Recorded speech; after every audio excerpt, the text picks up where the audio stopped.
নমস্কার সবাইকে। আজকে ইংলিশ 2025-এর যে ট্যাটে কোশ্চেন এসেছিল গ্রামাটিক্যাল পার্ট, এগুলো আমরা দেখব।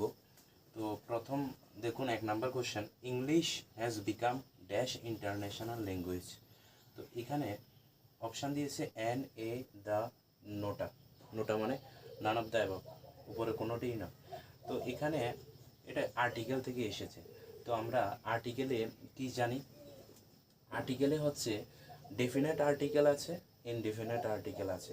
তো ইনডেফিনেট আর্টিকেল কোনগুলো? এ এবং অ্যান্ড। আর ডেফিনেট আর্টিকেল কোনটা? দা। তো এখানে ইন্টারন্যাশনাল, দেখুন ইন্টারন্যাশনাল, ইন্টারন্যাশনালের মধ্যে এখানে আই, আই মানে কি? ভাওয়েল সাউন্ড আসছে, বা ভাওয়েল, এখানে ভাওয়েল দিয়ে শুরু হয়েছে, এ, ই, আই, ও, ইউ। তো ভাওয়েল দিয়ে যদি কোনো ওয়ার্ড শুরু হয়, তার আগে সবসময় কি বসে? এন বসে। তাহলে এটার আনসার কি হবে? English has become dash international language. যদিও কিছু ব্যতিক্রম আছে, ব্যতিক্রমগুলো আমরা পরে করিয়ে দেব, ঠিক আছে?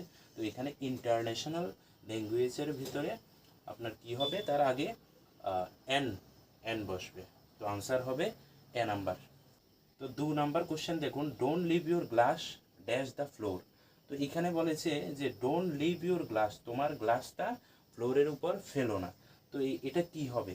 যখন কোনো একটা সারফেস, ঠিক আছে, এটা এটা কি? ফ্লোর। তো ফ্লোরের উপরে যখন গ্লাসটা পড়বে, তাহলে এটা কি কি হবে? এটা লেগে থাকবে, তো স্পর্শ করে থাকবে। তো যদি স্পর্শ করে থাকে, তখন আনসার কি হবে? অন। কোনো সারফেসের উপরে যদি কোনো কিছু স্পর্শ করে থাকে, ফ্লোরের উপরে আমরা গ্লাসটা যদি ফেলে দিই, তখন গ্লাসটা ফ্লোরের উপরে কি করে থাকবে? স্পর্শ করে থাকবে, টাচ করে থাকবে। তো এটা যখন এমন হবে, তখন অন হবে। ওকে, তো don't leave your glass on the floor. Fine. তো নেক্সট, আই এম অ্যানয়েড। তো আমি খুবই চিন্তিত। কেন? He dash have ask me before he took my bike.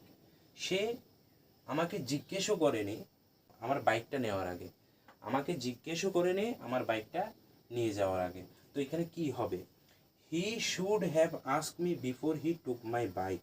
তাহলে তার উচিত ছিল যে আমাকে জিজ্ঞেস করে নিতে বাইকটা। তো এখানে কি হবে? শুড হবে। ওকে, তো he should have ask me before he took my bike. যদি উচিত ছিল, এমন এমন কিছু বোঝায়, তখন আমাদের হবে should. He should have, he should have. 4 নম্বর দেখুন, we hold it self evidence that man R created equal. তো এটা আমাদের কাছে একদম স্পষ্ট, অবভিয়াস এটা, যে ড্যাশ ম্যান আর ক্রিয়েটেড ইকুয়াল। এটা আসলে একটা বিখ্যাত উক্তি, একটা বিখ্যাত একটা কোট, যেখানে মার্কিন স্বাধীনতার ঘোষণাপত্র থেকে এটা নেওয়া, যে ম্যান আর ক্রিয়েটেড ইকুয়াল। কোন ম্যান? এখানে সমগ্র মানুষকেই বোঝানো হয়েছে। তো মানুষের একটা সমবায়কে বোঝানো হয়েছে, ঠিক আছে?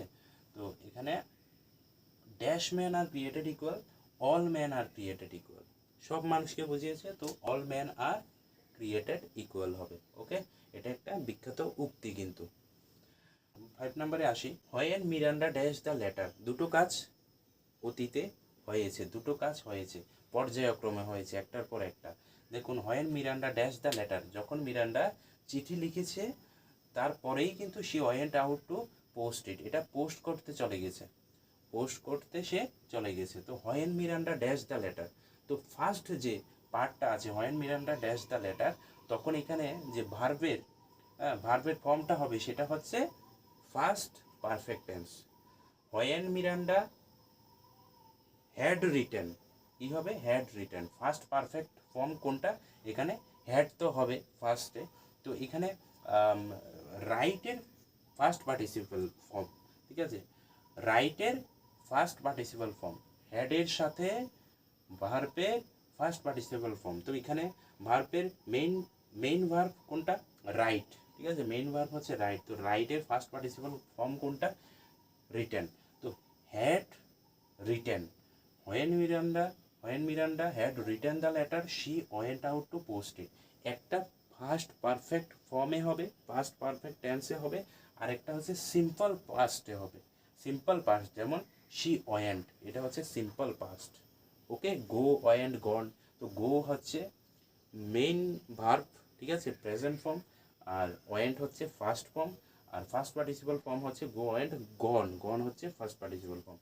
তো এটার আনসার হবে নান অফ দ্য অ্যাবাভ। এটার আনসার অ্যাকচুয়ালি হ্যাড রিটেন হবে। তো এমন আস্তে আস্তে আরও ভিডিও নিয়ে আসবো। আপনাদের যদি ভালো লাগে তাহলে অবশ্যই শেয়ার করে দেবেন, যাতে সবাই সুযোগটা পায়, ঠিক আছে, যাদের দরকার তারা যাতে সুযোগটা পায়। ওকে, ধন্যবাদ।